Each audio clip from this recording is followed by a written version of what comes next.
The kiss happened at exactly 6:47 p.m. on a Friday evening, right outside the glass-fronted lobby of Hale Meridian Technologies in Scottsdale, Arizona.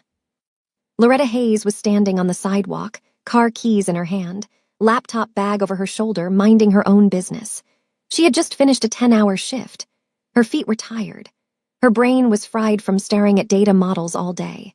All she wanted was to drive home, take a shower, heat up leftover pasta, and fall asleep watching something mindless on her phone. That is not what happened. Because John Whitfield was leaning against her car. He was wearing a slim-fit navy blazer, fresh haircut, cologne she could smell from 20 feet away. He looked good and he knew it. He always knew it. That was half the problem. Loretta stopped walking the moment she saw him. Her stomach dropped, not from attraction, from exhaustion, the emotional kind. The kind that comes from dealing with a man who cannot take no for an answer. "John," she said flatly, "what are you doing here?" He pushed off her car and walked toward her with his hands up like he was approaching a wild animal. "Just hear me out. 5 minutes. That is all I am asking." "I have heard you out, multiple times. We are done." "Loretta, come on. You moved to a whole new city without telling me. You changed your number. You blocked me on everything. Do you not think that is a little extreme?" "I think it is exactly the right amount of extreme for a man who cheated on me twice." John winced. He always winced when she brought that up, like the truth was something physically painful to him. "I made mistakes, I know that, but I have been working on myself. I started therapy. I am reading books. I am not the same man I was 6 months ago."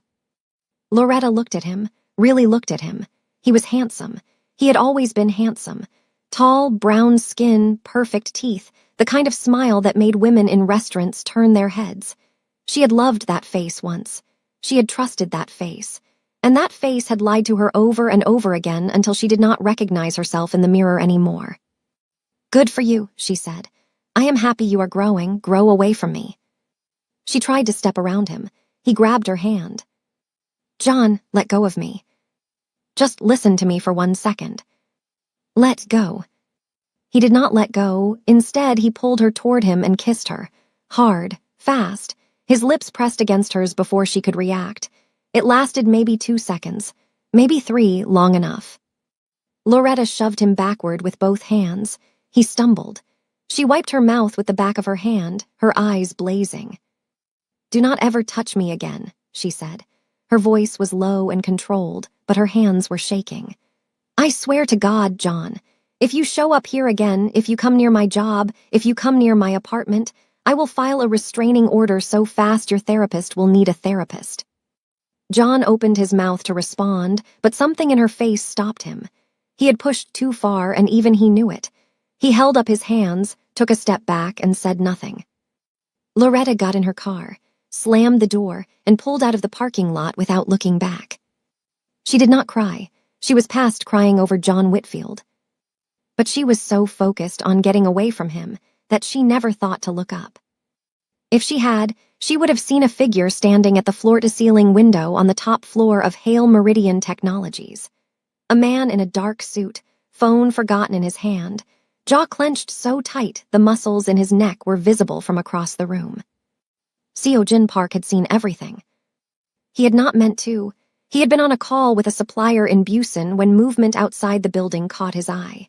He had glanced down and seen Loretta. He always noticed Loretta, even when he told himself he was not looking, and then he saw the man. Tall, confident, leaning against her car like he belonged there. Seo-Jin had watched the conversation he could not hear. He watched the body language. He watched the man grab her hand. He watched the kiss. His grip on the phone tightened until the case cracked. Then he watched Loretta shove the man away. He watched her wipe her mouth. He watched her get in her car and leave. And something inside his chest shifted, not softened, not warmed, but shifted like a lock turning. Like a door opening that was supposed to stay shut. Seo-Jin set his phone down on his desk. He pressed his knuckles into the dark wood surface and stood there for a full minute, breathing slowly, deliberately, the way he breathed when he was forcing himself not to react. Then he picked up his phone and called Kwan. Kwan answered on the first ring. He always answered on the first ring. The woman who just left the building, Seojin said. His voice was calm, dangerously calm. The kind of calm that Kwan had learned over 15 years to be very, very careful around. The man who was with her in the parking lot, I want to know who he is, everything, by morning. There was a pause. Kwan was not stupid. He knew exactly which woman Seojin was talking about. He had noticed the way Seojin's gaze lingered on the junior data strategist from the 15th floor. He had noticed the way Seojin always seemed to know when she was in the building and when she was not. Kwan had been waiting for this moment for months. He had hoped it would never come. The woman from the 15th floor, Kwan asked carefully. Seojin did not answer. He just hung up. Kwan closed his eyes and muttered something in Korean that roughly translated to, "Here we go." 15 floors below, Loretta was already on the highway, gripping her steering wheel, replaying the encounter in her head. She was angry at John for showing up. She was angry at herself for not seeing it coming. She was angry that after 6 months of distance, 6 months of rebuilding, 6 months of becoming the version of herself she actually liked, he could still make her feel small just by standing too close. She turned up the radio and drove home. She had no idea that the most powerful man in her building had just watched her kiss another man. She had no idea that he had been quietly, silently, obsessively aware of her for months. And she had absolutely no idea that by Monday morning, everything about her life was going to change. Now let me ask you something. Have you ever watched someone you cared about with someone else, and it just cracked something inside you that you could not explain? If that hit you somewhere real, go ahead and smash that like button right now. And if you are not subscribed yet, what are you even doing? Hit subscribe, because this story is about to go places you are not ready for. Trust me. Monday morning, 8:15 a.m. Loretta walked through the lobby of Hale Meridian Technologies with her head high and her coffee in her hand. Oat milk, 1 sugar. The same order she had gotten every morning for the past 8 months since she started working here. She was wearing a fitted camel blazer over a cream turtleneck, gold hoop earrings, and her natural coils pulled into a low twist-out that framed her face perfectly. Minimal makeup, just enough to look polished without looking like she tried too hard. The security guard at the front desk, a man named Raymond who had worked in the building for 12 years, looked up as she passed and lost his train of thought mid-sentence. He had been talking to the delivery guy about football. He completely forgot what he was saying. This was not unusual. People looked at Loretta. They always had. She had the kind of beauty that was not loud or flashy. It was structural. Deep brown skin that caught light like it was made for it. Full lips. Cheekbones that looked sculpted. Large, dark eyes that made people feel like she could see right through them. She was not tall, maybe 5'6", but she carried herself like she was 6 feet, shoulders back, chin up, every step deliberate. People in the office talked about her. Not in a malicious way. More in a confused way, like they could not figure out why a woman who looked like that was sitting quietly at a desk on the 15th floor running data models, instead of walking a runway somewhere in New York. Loretta did not care what people thought about her appearance. She had learned a long time ago that being beautiful did not protect you from anything. It did not stop your father from walking out. It did not stop your boyfriend from cheating. It did not pay your student loans or fill your refrigerator. Hard work did that. Focus did that. And Loretta had both in excess. She grew up in Cleveland, Ohio, East Side. Her mother, Denise, had raised Loretta and her younger sister, Monique, alone after their father left when Loretta was 9. No warning, no note, just an empty closet and a missing car one Tuesday morning. Denise worked 2 jobs, receptionist during the day, hospital janitor at night, and still managed to make sure her girls did their homework, ate real food, and understood that no one was coming to save them. They had to save themselves. Loretta took that lesson and ran with it. She graduated top of her class in high school, got a full scholarship to Ohio State, majored in data analytics, and graduated with honors. She worked at a consulting firm in Cleveland for 2 years after college before landing the job at Hale Meridian 8 months ago.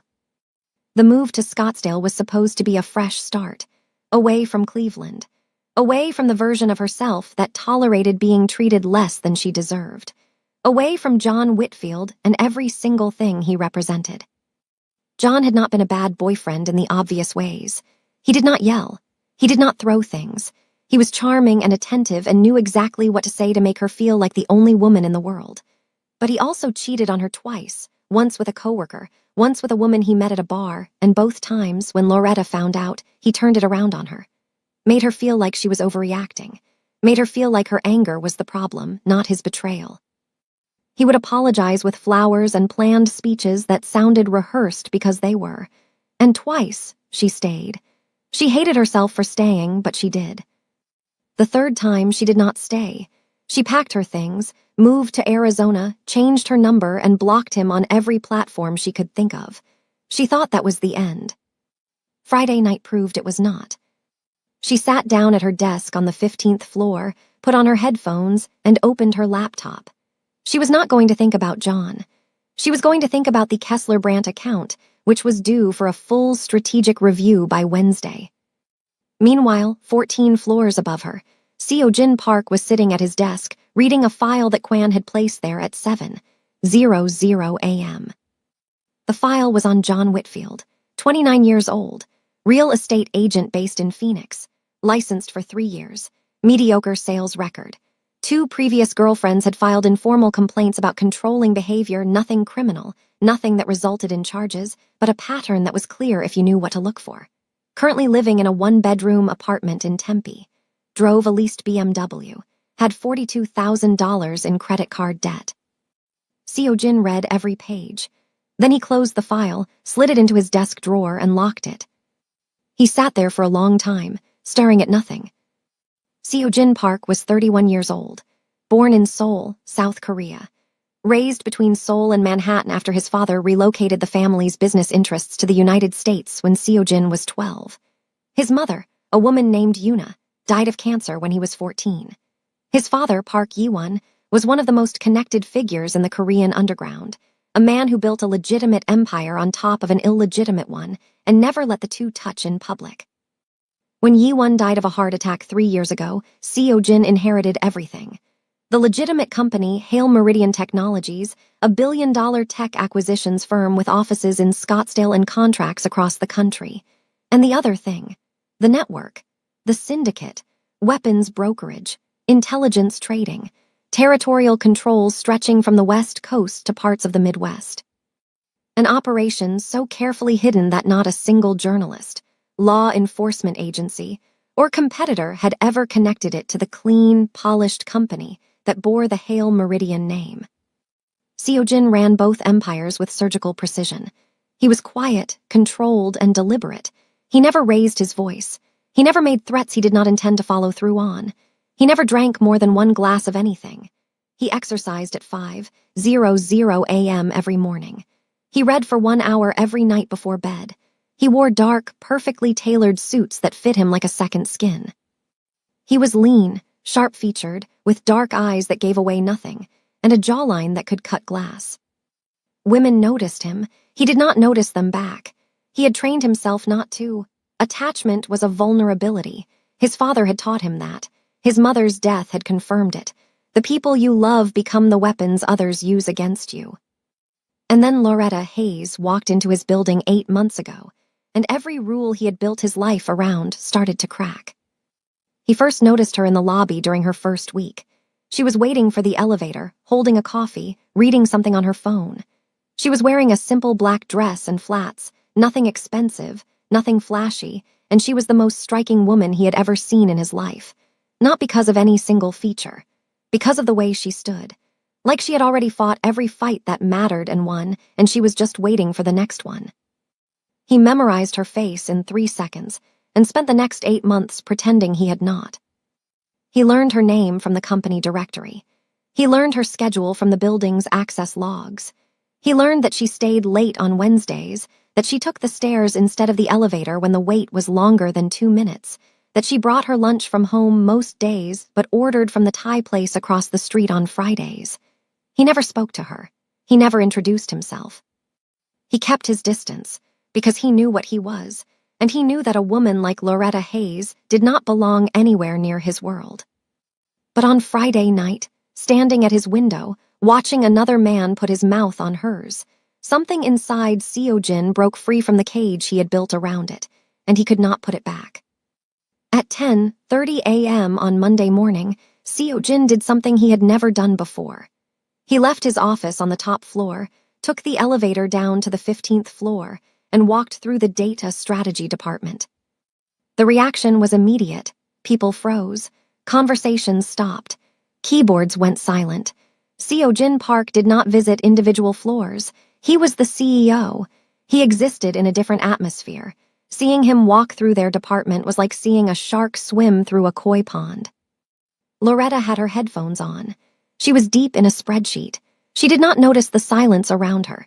She did not notice the man in the dark suit walking between the rows of desks with his hands in his pockets, his posture straight, his eyes scanning the room with the calm precision of someone who was used to surveying territory. When she finally looked up, Seo-jin was standing 6 feet from her desk, looking directly at her. Their eyes met. He held her gaze for 3 full seconds. 3 seconds does not sound like a long time. It is an eternity when the most powerful man in your building is staring at you without blinking. "You are the strategist on the Kessler brand account," he said. Loretta pulled her headphones down. "Yes, sir." He nodded once. His expression did not change. "Good work on the Q3 projections." Then he turned and walked away, back through the department, back to the elevator, back to the top floor. Loretta's coworker Priya rolled her chair over so fast she almost crashed into Loretta's desk. "Did Seo-jin Park just come down here and compliment you? He has never been on this floor. In the entire time I have worked here. Not once." Loretta shrugged. "He probably reviewed the report and had a comment." "Loretta, the man has department heads for that. He does not walk 14 floors to tell a junior strategist good job. That is not how any of this works." Loretta waved her off and put her headphones back on. But her heart was beating faster than it should have been, and she did not know why. She told herself it was just the surprise, just the unexpectedness of it. That was all. That evening, she walked to her car in the parking garage. It was 7:00 p.m. The garage was mostly empty. Her footsteps echoed on the concrete. There was a white envelope tucked under her windshield wiper. Loretta frowned. She pulled it out and opened it. Inside was a single piece of paper with a typed message. "He doesn't deserve to touch you." Loretta looked around the garage. Empty, silent, her skin prickled. She got in her car, locked the doors immediately, and sat there for a full minute, reading the note over and over. She assumed it was John, some kind of manipulative guilt trip, something to keep her off balance. She pulled out her phone and texted him, "Stay away from me or I am filing a restraining order. I mean it." John replied 15 minutes later with a string of confused question marks. "What are you talking about? I haven't done anything. I went home Friday night and I've been here all weekend." Loretta stared at his response. She did not believe him, but something about the note felt different from John's style. John was emotional and sloppy. This note was clean, precise, clinical. She drove home, locked every lock on her apartment door, and sat on her couch staring at the note until midnight. She did not sleep well. What she did not know, what she had no way of knowing, was that the note was not from John, and it was not from Seo-jin either. It was from someone else entirely, someone inside the building, someone who had been watching both of them. Over the next 2 weeks, Seo-jin began engineering reasons to be near Loretta. He started with the Kessler brand account. He sent a formal request through the department head that he wanted a full strategic review presented directly to him, and he specifically wanted the lead strategist on the account to deliver it, not the department head, not a senior analyst, the person who actually built the models and crunched the numbers. Loretta. This was unusual. Priya told Loretta it was unusual. The department head, a man named Victor Marsh, told Loretta it was unusual. But no one questioned the CEO's request. That was not how things worked at Hale Meridian. Loretta spent 3 days preparing. She reviewed every data point. She rebuilt 2 of her models from scratch to make them cleaner. She rehearsed her presentation in her bathroom mirror until she could deliver it without looking at her notes. She was not nervous because of Seo-jin specifically. She was nervous because this was her career, and she had worked too hard to mess it up in front of the man who signed her paychecks. On Thursday afternoon at 2, 00 p.m., she took the elevator to the top floor. Seo Jin's office was at the end of a long hallway with polished dark floors and minimal decoration. The door was open. She knocked anyway. "Come in," he said. The office was large but not ostentatious. Dark wood desk, 2 leather chairs, a single framed piece of Korean calligraphy on the wall behind him. She did not know what it said, but the brushstrokes were beautiful. Floor-to-ceiling windows showing the Scottsdale skyline, the desert stretching out beyond the city like a painting. Seo Jin was standing behind his desk when she entered. He gestured to the chair across from him. "Please." She sat, she opened her laptop, she began. For the next 40 minutes, Loretta walked him through every aspect of the Kessler-Brandt strategic review: market positioning, competitive analysis, revenue projections, risk assessments. She was thorough, precise, and confident. She did not stumble. She did not ramble. She presented like someone who knew her material cold and respected his time enough not to waste it. Seo Jin listened without interrupting. Not once. He sat perfectly still in his chair, his hands folded on the desk in front of him, his dark eyes tracking her face as she spoke. When she gestured to emphasize a point, his gaze followed her hands. When she paused to let a data point land, he held the silence instead of filling it. Kwan was standing near the door, arms crossed, observing. He had known Seo Jin since they were 17, since the early days in Manhattan, since Seo Jin's father was still alive, since before the empire, before the suits, before all of it. He had seen Seo Jin negotiate with arms dealers without blinking. He had seen Seo Jin face down threats from rival organizations with the emotional range of a stone wall. He had never seen Seo Jin look at anyone the way he was looking at Loretta Hayes right now. When the presentation was finished, Seo Jin was quiet for a moment. Then he said, "That is the most thorough strategic analysis I have seen from anyone in this company in 2 years." Loretta felt heat rise to her cheeks, but kept her expression professional. "Thank you, sir. I want you to lead a new project, a direct report role, the Wellington Cross acquisition. You would report to me personally on the strategic framework." Loretta's hands stilled on her laptop. A direct report role to the CEO, for a junior strategist who had been at the company for less than a year. This was not a normal career progression. This was a catapult. She hesitated, not because she doubted her ability, because something about being that close to Seo Jin made her feel like she was stepping into a spotlight she had not turned on. There was something in the way he looked at her, not predatory, not inappropriate, but focused. Intensely focused. Like she was the only thing in the room that mattered, and he was trying very hard not to let her know it. "I would be honored," she said. He nodded. "Kwan will send you the preliminary files." She stood, he stood. Their eyes met again, and for a brief moment the professional distance between them felt paper-thin. Then she nodded, gathered her things, and left. When the door closed behind her, Kwan did not move. He waited. He knew Seo Jin would speak first. Seo Jin sat back down and stared at the closed door. "Don't," he said. "I did not say anything," Kwan replied. "You were about to." Kwan uncrossed his arms. "She is smart, she is capable, and you are in trouble. She is an employee. She is a problem, for you specifically, and you just created a reason to see her every week." Seo Jin did not respond. Kwan took that as confirmation of everything he already knew and left the office without another word. 2 days later, the second anonymous note appeared. This time, it was not on Loretta's car. It was slipped under her apartment door. Loretta found it when she came home from the gym on Saturday afternoon. Same white envelope, same typed message, different words. "You are being watched, and not by who you think." Loretta stood in her doorway holding the note, and for the first time, she felt genuinely afraid. This was not John. John did not know where she lived. She had moved to Scottsdale without telling him her new address. She had been careful. She had been deliberate. There was no way he could have found her apartment. Which meant someone else was leaving these notes. Someone who knew where she lived. Someone who had been inside her building, walked down her hallway, and stood at her door.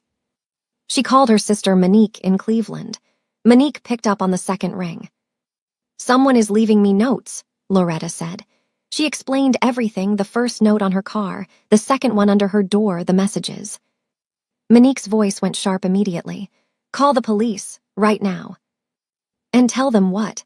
Someone left me 2 typed notes. They are going to tell me it is not a crime. Loretta, someone knows where you live. That is not okay. I know it is not okay. I am handling it. She installed a Ring camera at her front door that night. She also started locking her windows, even though she was on the 3rd floor. She slept with her phone on her pillow and a knife in her nightstand drawer. At work, the dynamic between Loretta and Seojin shifted during their weekly project meetings. The conversations started professional, always professional, but they began to stretch at the edges. He asked where she went to school. She told him Ohio State. He told her he studied at Columbia but dropped out after his father died to take over the company. She asked how old he was when that happened. 28, he said. She said that was young to carry that much weight. He looked at her like no one had ever acknowledged that before. She laughed at something dry and understated he said about a competitor's financial report, and the sound of her laugh did something to him physically. His hand gripped the armrest of his chair. His jaw tightened. He had to look away. Loretta noticed him look away. She did not know why. She thought maybe she had been too informal. She straightened in her chair and went back to the data. But the truth was simpler and more dangerous than informality. Seojin was falling, not slowly, not gradually. He was falling the way buildings fall all at once, from the inside out, with no way to stop it once it started. And he knew it, and he knew it was the most dangerous thing that had ever happened to him. Not because Loretta was a threat, because Loretta was a vulnerability. And in his world, vulnerabilities got people killed. 3 weeks after the parking lot incident, John showed up at the office. He walked into the Hale Meridian lobby at 11:00 a.m. on a Tuesday, wearing a charcoal suit and carrying a bouquet of white roses. He smiled at the receptionist like he belonged there. He told her his name was John Whitfield, and he was here to see Loretta Hayes. The receptionist asked if he had an appointment. I am her boyfriend, he said. The receptionist hesitated. Company policy required visitors to be cleared by the employee they were visiting. She called up to the 15th floor. Loretta answered. There is a John Whitfield in the lobby for you, the receptionist said. He says he is your boyfriend. Loretta's blood went cold. She closed her eyes for 1 second, then she said, I will be right down. She took the elevator to the lobby. When the doors opened, and she saw John standing there with those roses, and that smile, the expression on her face could have frozen steel. She walked straight past him and out the front door. He followed. She stopped on the sidewalk, 10 feet from the entrance, and turned to face him. You need to leave, she said. Her voice was low and tight. Right now. Loretta, I just want to talk. I brought you flowers. Can we just... You told the receptionist you are my boyfriend. You are not my boyfriend. You are a man I broke up with 6 months ago who cannot take a hint, take a direct statement, or take a restraining order threat seriously. I am not trying to cause problems. I just miss you. That is not a crime. Showing up at my workplace uninvited is close enough. John, this is my career. This is the thing I built from scratch. You do not get to walk in here and jeopardize it because you are lonely. John's expression shifted. The charm dimmed. Something harder appeared underneath it. You are being dramatic. I drove 40 minutes to bring you flowers and you are treating me like a stalker. If you show up one more time, I will not be treating you like anything. My lawyer will. John stepped closer. He reached for her arm. Loretta. Do not touch me. He grabbed her arm anyway. Not hard, not violently, but firmly enough that she could not pull away without making a scene. What neither of them knew was that the lobby had a full array of high-definition security cameras. The feeds ran to a bank of monitors in Kwan's office on the top floor, and Seojin was standing directly behind Kwan's chair, watching every frame. He had seen John enter the building. He had watched him speak to the receptionist. He had watched Loretta come down in the elevator, her face tight with anger. And now he was watching John grab Loretta's arm on the sidewalk. Seojin's expression did not change. His body did not move. But Kwan, who was sitting 2 feet in front of him, felt the temperature in the room drop. Building security, Seojin said. Remove him from the premises. If he returns, he does not get past the parking lot entrance. Kwan made the call. 30 seconds later, 2 uniformed security guards walked through the lobby doors and approached John on the sidewalk. Sir, you are not authorized to be on this property. We are going to have to ask you to leave. John let go of Loretta's arm. He looked at the guards, then back at Loretta. You called security on me. I did not call anyone, Loretta said, and she meant it. She had no idea who sent them. The guards escorted John to his car. He went, but not quietly. He threw the roses in a trash can on the way. He looked back at Loretta one more time, a look that was half heartbreak, half resentment, and then he drove away. Loretta stood on the sidewalk for a moment, her arm still warm where he had grabbed it. She was embarrassed, frustrated, exhausted in a way that sleep could not fix. She went back inside, took the elevator to the 15th floor, and put her head on her desk. Priya brought her tea without asking and did not say a word. At 3:00 p.m., Loretta's desk phone rang. It was Seojin's assistant. The CEO wanted to see her. She took the elevator up, expecting a conversation about the Wellington Cross project. She walked into his office. He was standing by the window. He turned when she entered. Close the door, please, he said. She closed it. He did not ask about the project. He did not mention the presentation or the data models or the strategic framework. He looked at her and said, Are you all right? Loretta blinked. I'm sorry. The man in the lobby, are you all right? She straightened. I am fine. I apologize for the disruption. It will not happen again. Seojin shook his head slowly. That is not why I asked you up here. I do not care about the disruption. I asked if you are all right. The question hit differently the second time. It was not a professional inquiry. It was personal. And the way he said it, steady, direct, his dark eyes holding hers without wavering, made Loretta feel something she was not prepared for. Like someone was actually seeing her. Not her face. Not her work. Her. I am handling it, she said quietly. He was silent for a moment. Then he said, If he bothers you again at work or anywhere else, tell me. Not HR, me. Loretta stared at him. The weight of that sentence hung between them like a physical thing. She did not know what to do with it. She did not know what it meant. Or maybe she did, and that was the part that scared her. Okay, she said. He nodded. She left. When the door closed behind her, Seojin pressed both palms flat against his desk and exhaled slowly. He had just crossed a line. Not a professional one. Those lines meant nothing to him. A personal one. He had offered her something that had nothing to do with being her boss and everything to do with being a man who could not stand the thought of another man's hands on her. He had shown his hand. And for someone who had survived his entire life by never showing his hand, this was the most dangerous thing he had done in years. That night, the third note arrived. Loretta found it under her apartment door at 9:00 p.m. Her Ring camera had been recording all day. She pulled up the footage on her phone and scrubbed through it. At 6:42 p.m., the feed went black for exactly 45 seconds. When it came back, the envelope was already on the floor inside her door. Someone had disabled her camera, professionally, precisely, for just long enough. She opened the envelope. The note read, He is not who you think he is. Ask about the basement level. Loretta read it 3 times. Her hands were shaking. She sat on her couch in the dark and stared at the wall and tried to make sense of what was happening to her life. Someone knew where she lived. Someone could disable her security camera. Someone was warning her about something, or someone at her workplace. And the phrase basement level echoed in her head like a bell she could not unring. She did not sleep that night, not even for a minute. Loretta spent the next week paying attention to everything. She had always been observant. You had to be, growing up the way she did, but now she was operating on a different level. She watched. She listened. She cataloged details that she had previously dismissed as unimportant. She noticed that Kwan was always near Seojin, but his posture and movements were nothing like an executive assistant's. He moved like a bodyguard, alert, positioned, scanning rooms before entering them.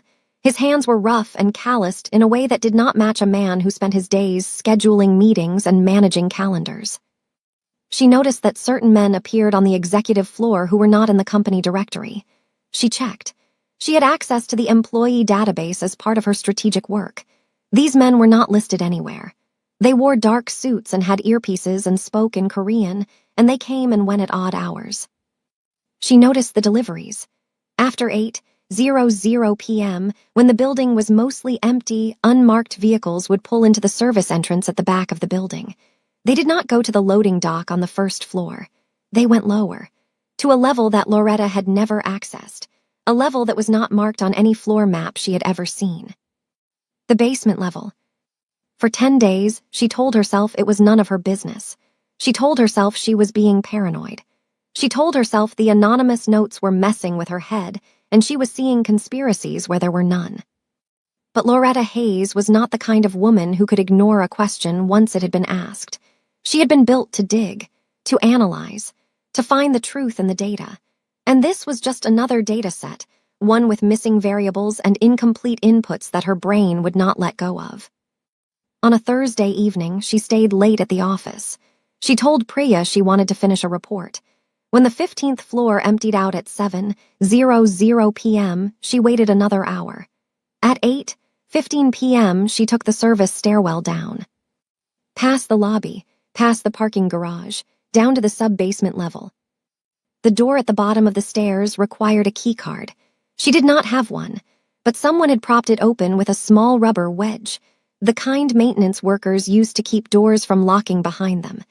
Either someone was careless or someone wanted her to get in. In hindsight, she should have considered the second possibility more carefully. She slipped through.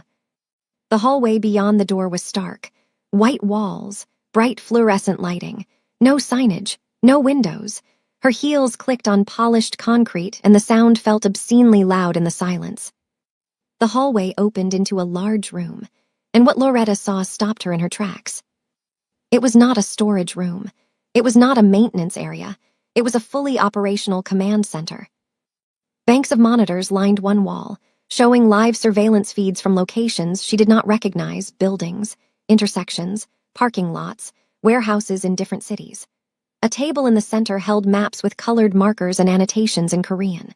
Phone banks along the far wall, 2 of which were currently manned by men in plain clothes speaking rapid Korean into headsets. Crates stacked against the back wall, unmarked, sealed with industrial tape. Loretta's blood went cold. She did not fully understand what she was looking at. She did not know the specifics, but she understood enough. She understood that this was not part of a tech acquisitions company. She understood that Hale Meridian Technologies, the clean, legitimate, award-winning firm that had recruited her with a competitive salary and stock options, was sitting on top of something that was none of those things. She backed away slowly. She did not run. She did not make a sound. She reached the hallway, pushed through the propped-open door, and started up the stairwell. She made it half a flight before she collided with someone coming down. Quan. He was standing on the landing above her, arms at his sides, his expression completely unreadable. He looked at her. Then he looked at the sub-basement door below her. Then he looked at her again. "You are on the wrong floor, Miss Hayes," he said quietly. Loretta forced her breathing to stay even. "I got turned around. I was looking for the parking garage." Quan studied her face for a long moment. Whatever he saw there, he did not challenge it. He simply said, "The elevators are more reliable. I will walk you." He escorted her up the stairs and through the lobby in complete silence. He held the front door open for her. She stepped outside into the warm Scottsdale night, and her knees almost buckled. She made it to her car. She drove home with her hands gripping the steering wheel so tightly that her fingers were numb by the time she pulled into her parking space. She sat in her apartment and stared at the wall and connected every dot she had been collecting for weeks. The anonymous notes, the warnings. "He is not who you think he is. Ask about the basement level." Whoever was sending those messages knew exactly what Seojin was hiding beneath his company. And now Loretta knew too. She thought about calling the police. She thought about calling the FBI. She thought about packing a bag, driving to the airport, and getting on the first flight back to Cleveland.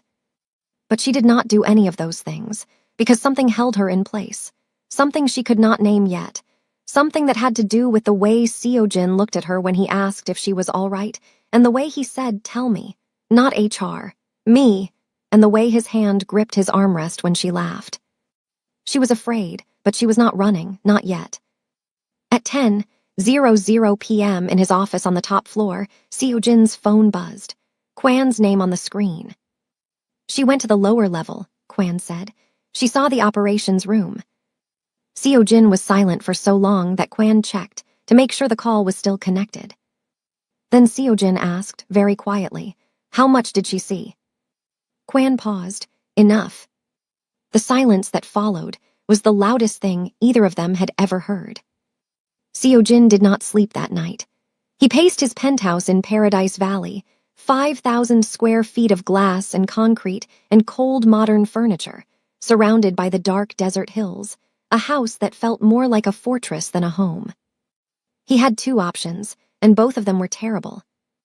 Option 1, handle the breach the way his organization had always handled breaches, the way his father would have handled it. Clean, quiet, permanent. Loretta would be approached. She would be told in very clear terms what she saw, what would happen if she spoke about it, and what the consequences would be if she became a problem. If necessary, she would be relocated, not voluntarily. Option 2, trust her. Option 1 was safe. Option 2 was insane.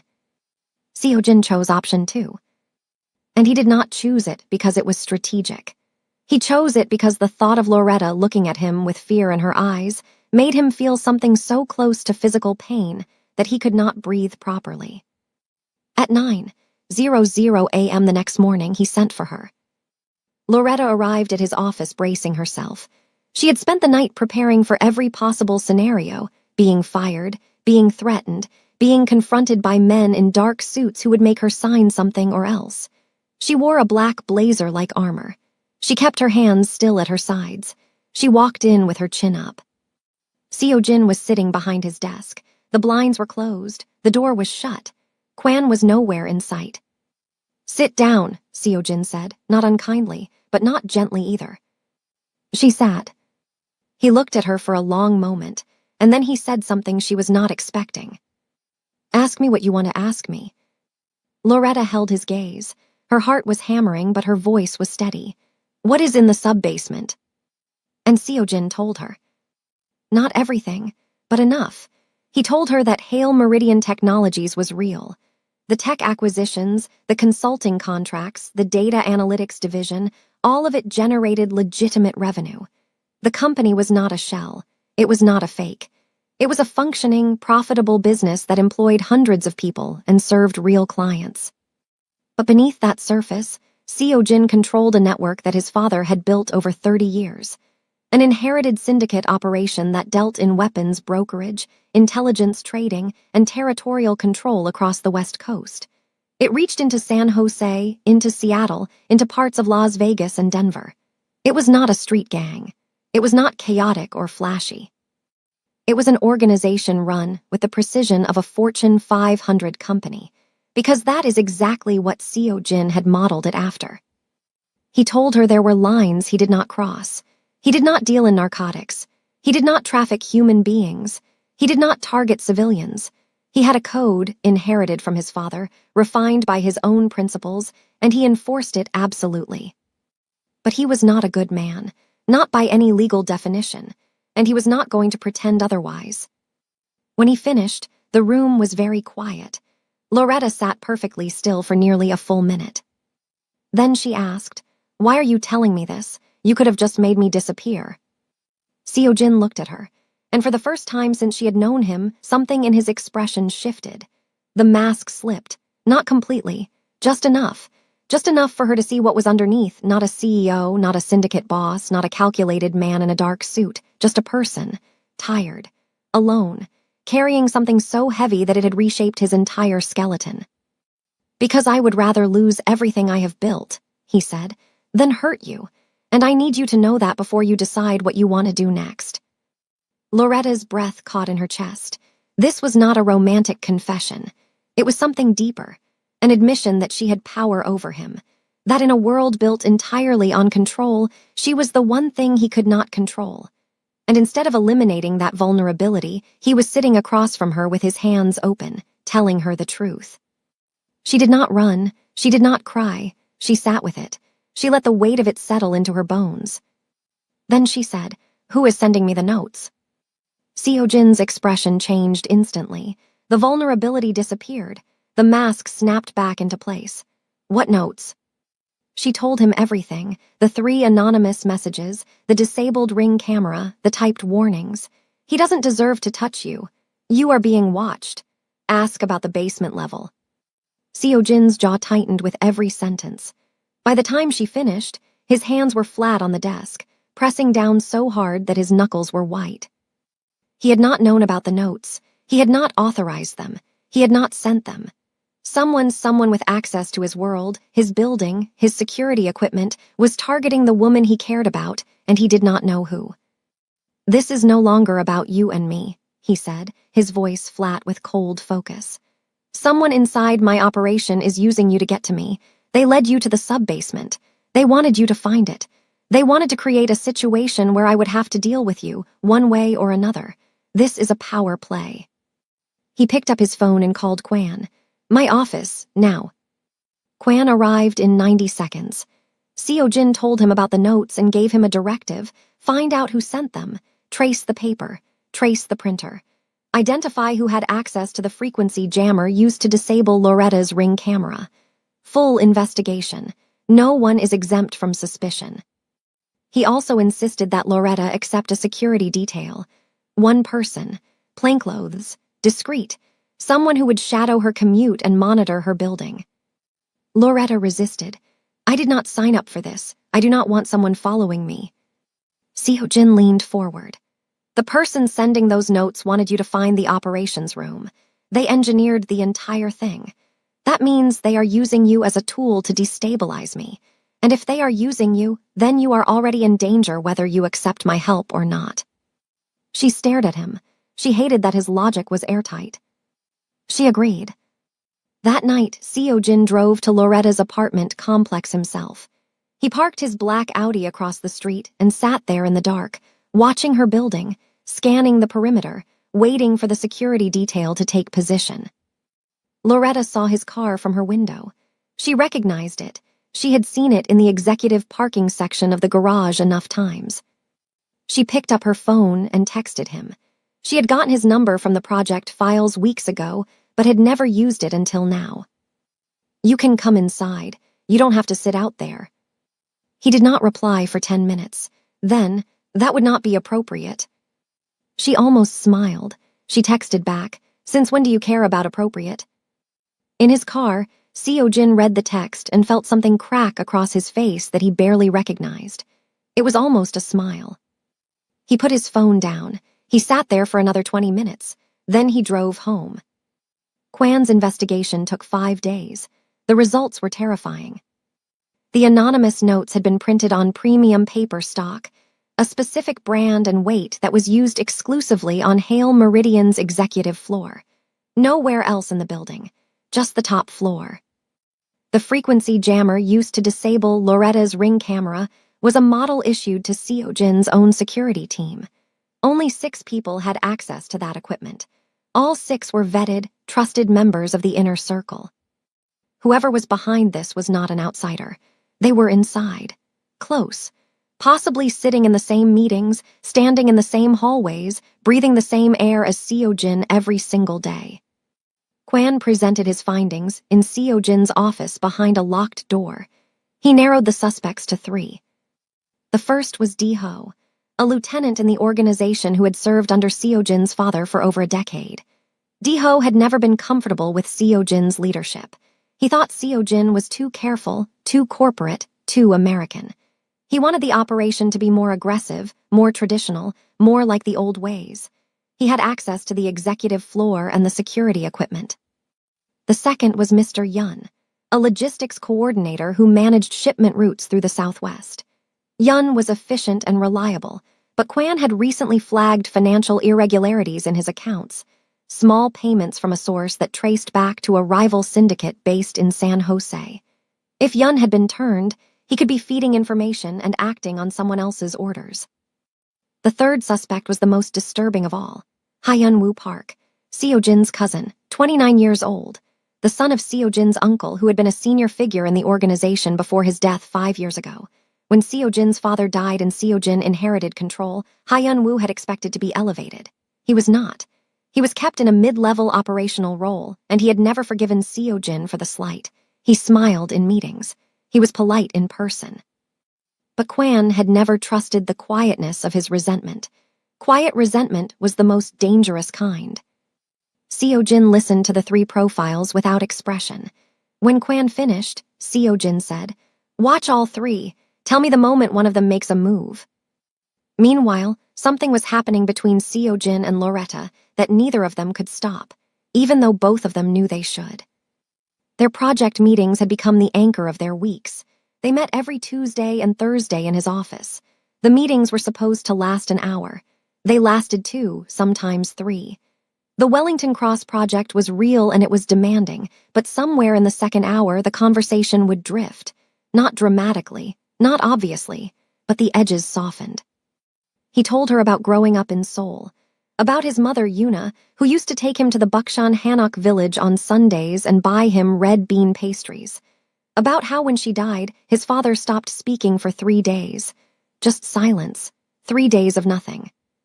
She told him about Cleveland, about her mother Denise working double shifts and still braiding Loretta's hair every Sunday night, about her father's empty closet, about the morning she realized he was not coming back and she decided, at 9 years old, that she would never depend on anyone who could leave.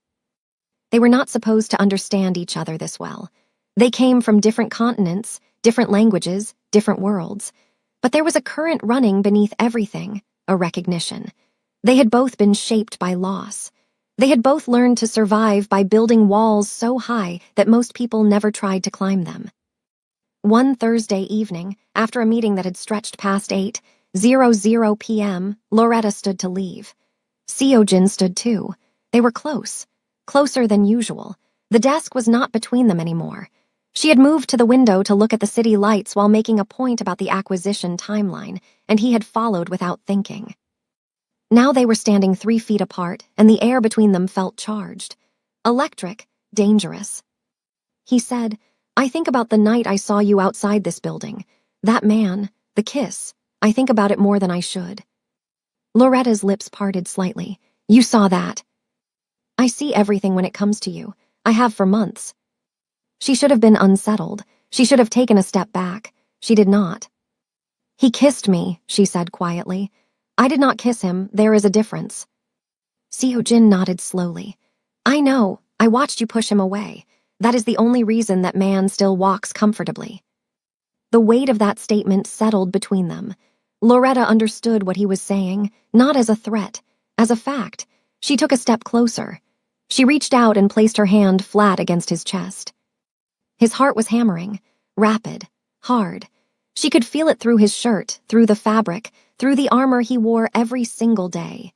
This man, this controlled, composed, unshakable man, had a heart that was racing because she was touching him.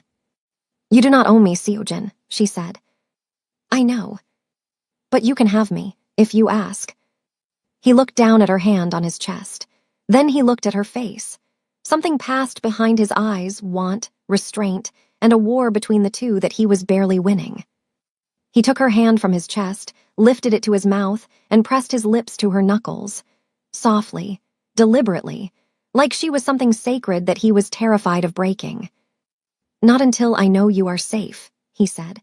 "I will not pull you into my chaos until I have cleaned it." He let go of her hand. She left his office that night feeling something she had never felt before, wanted by someone powerful enough to take whatever he wanted, who was choosing to wait because he respected her enough to protect her first. But the chaos was not waiting for him to clean it. The chapter ends with Hyun-woo sitting in a parked car outside Loretta's apartment, watching her lights turn on through the third-floor window. He was alone. His phone was in his hand. He made a call. He spoke in Korean. The words translated. "She is the weakness. We move this week." He hung up. He started the car. He drove into the Arizona night. 3 days later, on a Saturday morning, Loretta was taken. She left a coffee shop in Old Town Scottsdale at 9:15 a.m. She had gone out for oat milk lattes and a blueberry scone, a small weekend ritual she had started since moving to Arizona. Something normal, something peaceful, something that reminded her that her life was still hers, even if it had become unrecognizable in the past few weeks. The plainclothes security detail assigned to her, a woman named Jihai who had been with Seo Jin's organization for 6 years, was 30 seconds behind. The coffee shop had 2 exits. Loretta used the side door out of habit because it was closer to where she parked. Jihai had expected her to use the front door. By the time Jihai adjusted, 30 seconds had passed. 30 seconds was all it took. A black Suburban with tinted windows pulled up to the curb as Loretta stepped onto the sidewalk. 2 men got out. They were fast and professional. One grabbed her from behind, pinning her arms. The other pressed a cloth dampened with something sweet and chemical over her mouth. Loretta fought. She thrashed and kicked and tried to scream, but the cloth muffled everything, and within 4 seconds her body went slack. They put her in the back of the Suburban. The doors closed. The vehicle pulled away from the curb and merged into traffic. 8 seconds, start to finish. Jihai came around the corner just in time to see the Suburban's taillights disappearing down Goldwater Boulevard.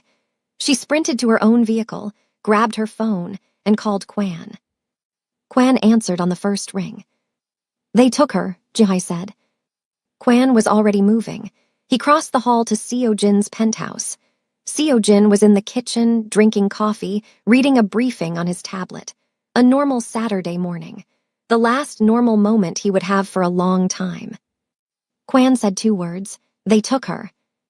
The coffee mug in Seo Jin's hand did not break. He set it down very carefully on the counter. Precisely. Deliberately. His face did not change. His breathing did not change. But something in his eyes went dark in a way Kwan had only seen twice before in 15 years, and both of those times ended with people losing everything they had. Where? Seo Jin said. Kwan relayed the details. Old Town Scottsdale, side exit of the coffee shop, black Suburban. Jihai had caught a partial plate.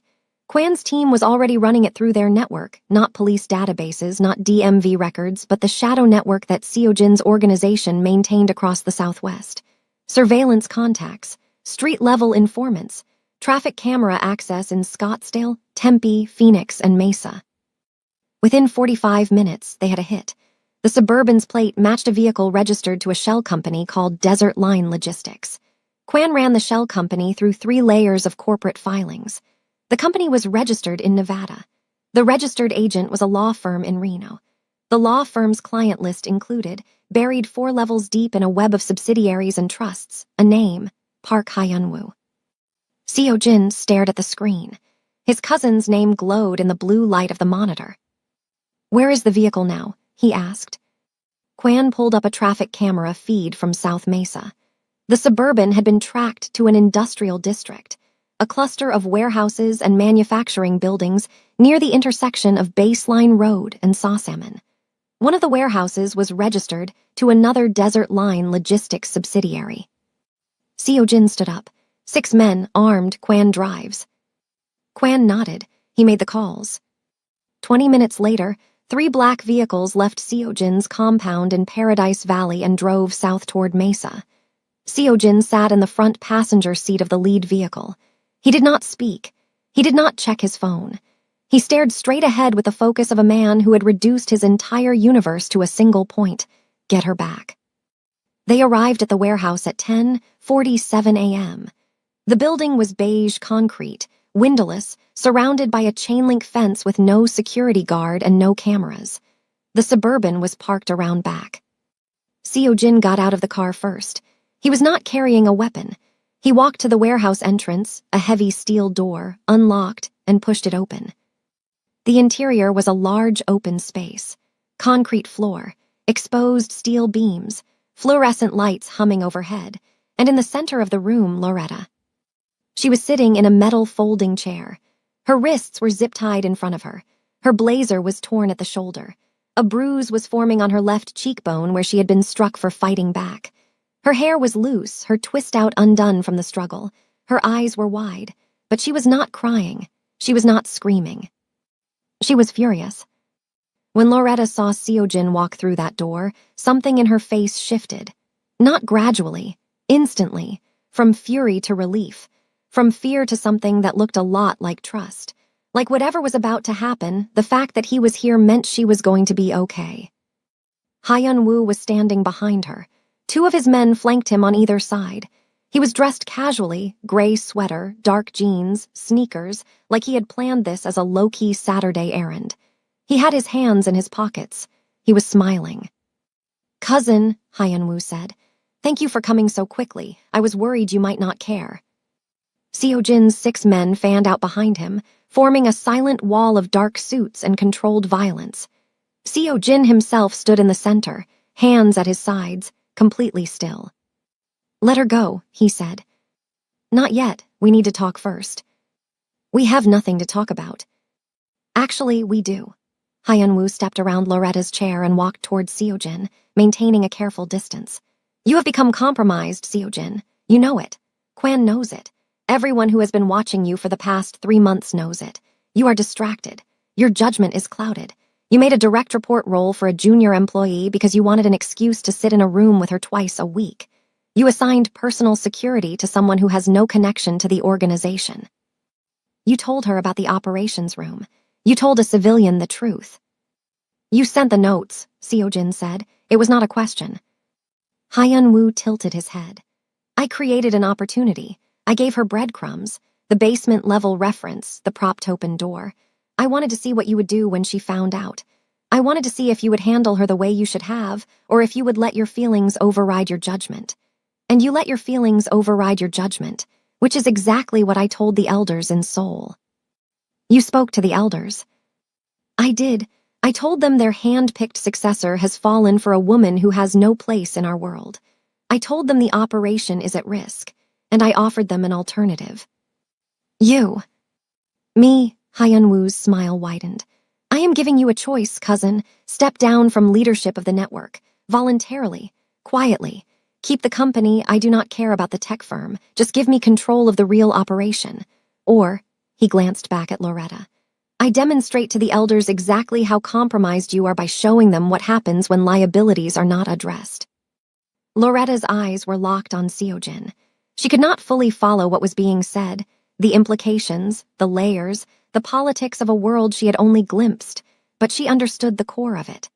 Hyun-woo was using her as leverage. She was the weapon pointed at Seojin, and the trigger was Seojin's own feelings for her. Seojin listened to every word his cousin said without blinking. When Hyun-woo finished, Seojin did not respond immediately. He turned to Loretta. Are you hurt beyond what I can see? He asked. She shook her head. He turned back to Hyun-woo. You sent the notes. You led her to the sub-basement. You manufactured this entire situation to justify a power grab. You compromised the organization's security, exposed an operative facility to a civilian, and kidnapped an innocent person, all to position yourself as the responsible alternative to me. Hyun-woo shrugged. I did what was necessary. Seojin nodded.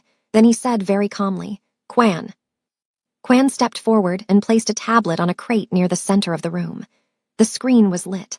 On it was a live video call showing 3 older Korean men sitting in a room with dark wood paneling and low lighting.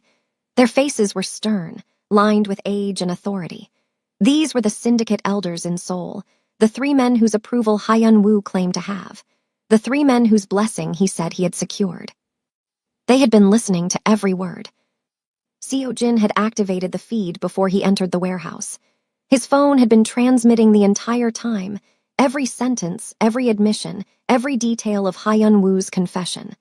The notes, the manufactured breadcrumbs, the propped-open door, the kidnapping, all of it broadcast live to the men who actually held the power to decide who led the organization. Hyun-woo's smile disappeared. It did not fade. It vanished, like someone had reached into his face and pulled it out by the roots. The eldest man on the screen spoke in Korean. His voice was low and final, the kind of voice that did not need volume to carry weight. Kwan translated quietly for Loretta's benefit, though Seojin understood every word. Hyun-woo, You told us the operation was at risk because of Seojin's judgment. You did not tell us that you created the risk yourself. You manipulated a civilian. You exposed a secure facility. You kidnapped a woman to stage a confrontation. This is not leadership. This is desperation. The second elder spoke. You are relieved of all rank within the organization, effective immediately. You will return to Seoul within 48 hours. Your assets within the U.S. operation are frozen. If you resist these terms, the consequences will not be a conversation. Hyun-woo's two men looked at each other. Then they looked at the screen. Then they stepped away from Hyun-woo, putting clear distance between themselves and a man who had just become radioactive. They knew it was over. Everyone in the room knew it was over. Hyun-woo stood alone in the center of the warehouse, his face drained of color, his hands trembling at his sides. He looked at Seojin with something that was not anger anymore. It was recognition. The recognition that he had been outmaneuvered completely, and that his cousin had not needed to raise his voice or his hand to do it. Seojin did not look at him. He walked past Hyun-woo without a word, crossed the concrete floor, and knelt in front of Loretta. He pulled a knife from his pocket and cut the zip ties from her wrists. The plastic fell to the floor. He cupped her face gently with both hands and looked at the bruise forming on her cheekbone. His thumbs brushed her skin. His hands were shaking. It was the first time in the entire story, the first time in years, maybe in his entire adult life, that Seojin Park's hands shook. I am sorry, he said. His voice was quiet and raw. This is my fault. Loretta grabbed the front of his shirt with both fists and pulled him close. She pressed her forehead against his. She could feel his breath on her face. She could feel his pulse through the fabric under her hands. Get me out of here, she whispered. He helped her to her feet. He took off his jacket and draped it over her shoulders. She leaned into him, and he put his arm around her, and they walked out of the warehouse together into the bright Arizona sun. In the car, Loretta was silent for a long time. She stared out the window at the desert landscape passing by, the dust and scrub and wide open sky. Seojin sat beside her. He did not touch her. He did not speak. He waited. Finally, without looking at him, she said, You came for me. Seojin stared straight ahead. I will always come for you. That is not a promise. That is just what is true. Loretta turned her head. She looked at his profile, the sharp jaw, the tense line of his mouth, the way his hands were still trembling slightly where they rested on his knees. She leaned her head against his shoulder and closed her eyes. For the first time in her entire life, Loretta Hayes felt completely, dangerously, illogically safe. 6 weeks later, Hyun-woo was gone, sent back to Seoul on a private flight 46 hours after the warehouse confrontation. His rank was stripped. His accounts were frozen. His name was removed from every operational document in the U.S. network. He was alive but powerless, which for a man like Hyun-woo was a punishment worse than anything physical. The anonymous notes stopped the day he left. The threat was neutralized. Seojin restructured everything. New security protocols, new internal vetting procedures designed by Kwan. The sub-basement operations room was dismantled and relocated to an off-site facility outside the city, a location known only to Seojin, Kwan, and 2 senior operatives. Hale Meridian Technologies continued to thrive publicly. They closed a massive acquisition deal with a financial analytics firm based in Greenwich, Connecticut, and the business press called it the most strategic move in the Southwest tech sector that year. Dee-ho, the disgruntled lieutenant, was reassigned to a role with less access and more oversight. Mr. Yun, the logistics coordinator with the suspicious payments, was quietly removed from the organization after Kwan confirmed he had been feeding information to the San Jose rival. He was not harmed. He was simply cut off, bank access revoked, contacts severed, identity scrubbed from every internal system. He ceased to exist in Seojin's world, and that was enough. Loretta had a decision to make. She knew what Seojin was. She had seen his world from the inside, the surveillance feeds, the crates, the men in dark suits, the power plays and betrayals. She had been kidnapped because of him. She had a bruise on her cheekbone that took 2 weeks to fade because of him. She could walk away. She could take her career, her talent, her intelligence, and her peace and go build a life somewhere safe with someone normal. No one would blame her. She did not walk away. But she did not just accept everything either. Loretta Hayes was not that woman. She had never been that woman. She sat across from Seojin in his office on a Wednesday afternoon, not as an employee this time, but as something else, something they were still figuring out, and she laid out her terms. "If we are going to be something," she said, "I need 3 things." Seojin leaned back in his chair. "Tell me." 1. Honesty, even when it is ugly, even when you think it will scare me. You do not get to decide what I can handle. I decide that. He nodded. 2. My life stays mine. My career, my friendships, my identity. I am not a satellite orbiting your world. I have my own gravity. I would not want it any other way. 3. She paused. This one mattered the most. You work toward making the other side of your life smaller, not bigger. I am not asking you to become a saint overnight. I am asking you to become better, slowly, intentionally, because I am not building a future with someone who is moving in the wrong direction. Seojin was quiet for a long time. He looked at her, really looked at her, and something in his expression softened. Not weakened, softened, like a door opening in a room that had been locked for years. "Agreed," he said, "all 3. She studied his face. "You mean that?" "I have never meant anything more." Their first real date was not at a fancy restaurant in Paradise Valley. It was not at a rooftop bar with a view of the city. It was at a small, family-owned Korean restaurant in a strip mall in Chandler, Arizona. The kind of place with plastic-covered menus, fluorescent lights, and mismatched chairs. The kind of place that did not look like anything special from the outside, but served the best kimchi jjigae in the entire state. The elderly owner, a woman named Mrs. Cho, recognized Seojin the moment he walked in. She came out from behind the counter, grabbed his face with both hands, and called him by a childhood nickname that Loretta could not pronounce but immediately loved. Mrs. Cho pinched his cheek and scolded him in Korean for not visiting in 3 months. Loretta laughed so hard she nearly choked on her water. She had never seen him like this, without the armor, without the calculated stillness. He was just a man sitting in a plastic chair, eating soup, being fussed over by an old woman who had known him since he was a teenager. He looked younger, lighter, almost shy. He caught her staring and raised an eyebrow. "What?" "Nothing," she said, grinning. "I just did not know you had a cheek-pinching grandma." "She is not my grandmother." "She pinched your cheek. She is your grandmother now." He almost laughed. The corner of his mouth twitched and he looked down at his soup to hide it. But Loretta saw it. She saw everything. After dinner, they walked through a quiet residential street nearby. The air was warm and dry, carrying the faint smell of desert sage. The Arizona sky stretched above them, wide and deep and full of stars. The kind of sky you only get away from city lights, the kind that makes you feel small and infinite at the same time. Seojin stopped walking. Loretta stopped too. "That night," he said, "outside the building when he kissed you." Loretta tilted her head. "What about it?" He turned to face her. The streetlight caught the angles of his face, the sharp lines of his jaw, the softness in his eyes that he showed no one else. "I need to replace that memory," he said. He kissed her. Slowly, his hand on the side of her neck, his thumb tracing her jawline.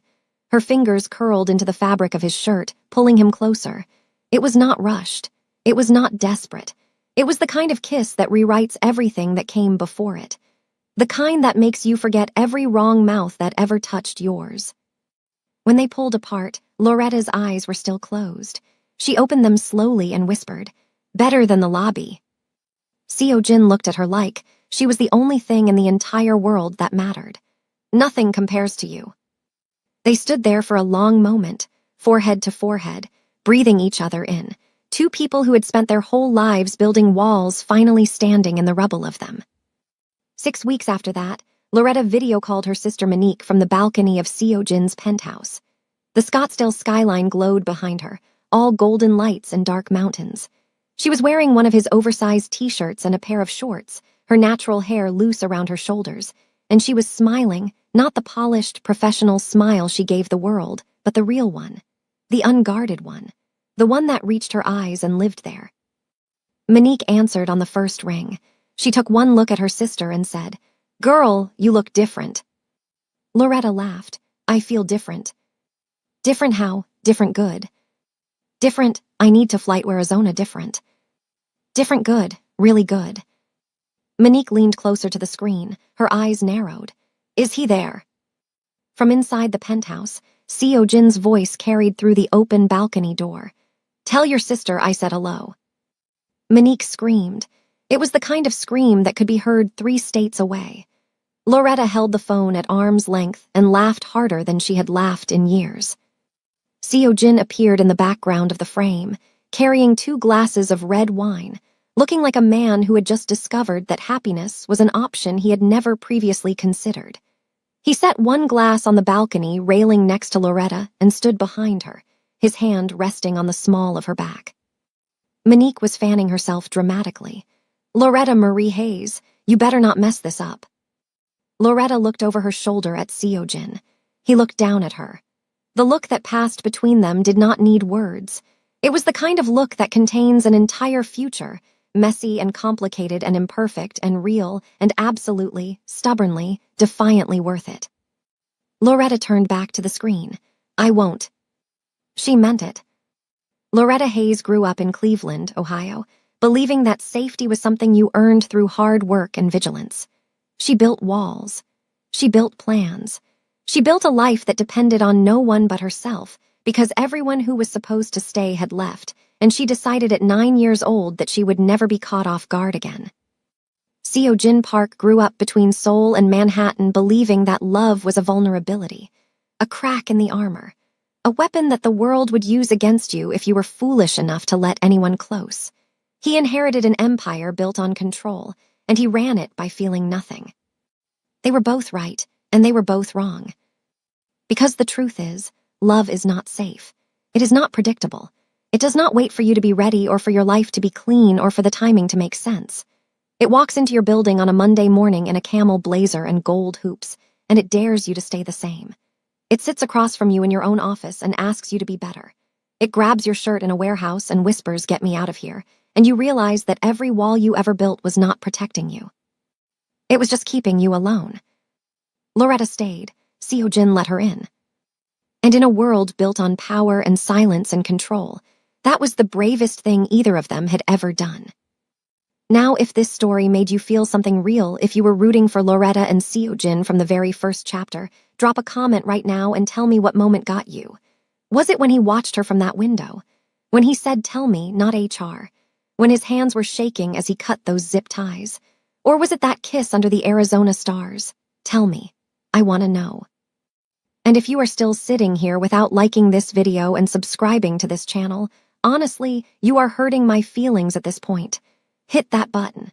I will see you in the next one, John.